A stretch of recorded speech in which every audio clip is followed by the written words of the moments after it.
Good day, viewers. Welcome once again to the YouTube channel of Nova Crest Hospital. My name is Dr. Waneka Edet, and here with me is the consultant neuropsychiatrist, Dr. Uchendu UI. Welcome, sir.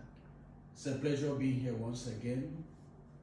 So today we'll be talking about promoting good mental health and preventing vulnerability factors in unborn babies. We talked about part of it in our last series, so we'll give the consultant a chance to summarize what we talked about the last time.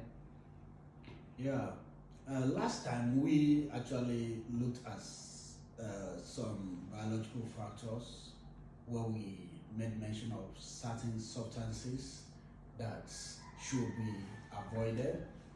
We talked about good nutrition, balanced diets, taking your vitamins as prescribed by your medical doctors, avoiding self-medications, and then we also talked about infection, both the viral and bacterial infection.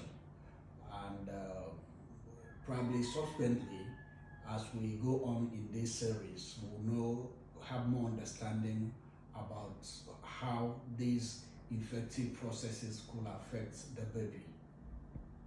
Thank you, sir. So we'll be talking more on we'll be expanding more on what we discussed the last time.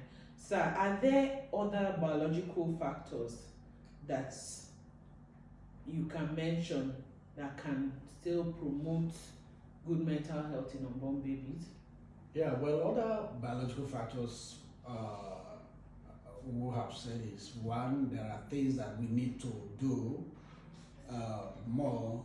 We will encourage mothers immediately they know they have missed their period, and they should start register with a reputable hospital where we have qualified medical doctors and nurses to take care of them during that pregnancy. So antenatal visit is very, very important. Compliance with your medication. We know that yes, during these early 3 months, 4 months of pregnancy, there might be susceptible to early morning vomiting, loss of appetite, and other things like lethargy, tiredness. We encourage that these things should not prevent you from taking your routine vitamins or medications given to you by the medical personnel that are taking care of you at that point in time. Other biological factors is that mothers should try as much as possible avoid radiation. Radioactive substances could affect not just the physical body of the baby, but can also affect the brain cells and could probably make them vulnerable to mental illness later in their life. Then there are some metals we call heavy metals or poisonings. Avoid getting in contact with things like lead. That's source of water is very, very important. Mercury. Some of these things could actually impact on the development of the brain negatively. And these are the major things. Last time we have made mention of avoid taking, you're using any medication that is not well certified by the certifying authority in any country, because these things might have certain toxins, like we mentioned in our last episode, that might have negative effect on the brain cells and could lead to either mental retardation or low or not intelligence deficiency of whatever level of severity. Thank you, sir. Sir, are there psychosocial factors that have been noticed that could affect the mental health of an Yeah, psychosocial factor. Yeah, before I even go into the psychosocial factor, there is this other biological factor I want to also mention, that is trauma. Any traumatic trauma to the abdomen while a woman is pregnant could affect the baby in one way or the other, either accidentally, by in the kitchen, or road traffic accident, or probably in a violent fight with the husband. Such should be avoided. Then, in association to trauma, also we can have psychological trauma, whereby a woman is being humiliated, or psychologically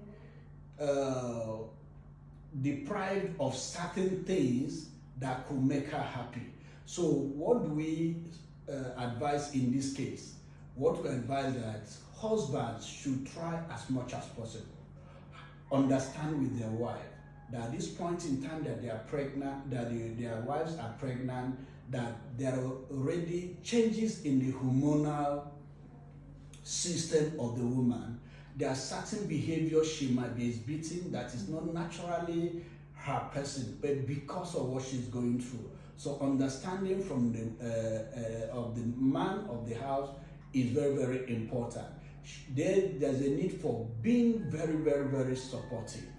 They need to assist her and encourage her and ensure that there is no reason why she should go into probably any depressive episode or a state of anxiety, because at that point in time a lot of things goes through their mind. Am I going to survive this? Am I going to come out of this alive? So they need encouragement, they need support from the man. They need anything, assistance.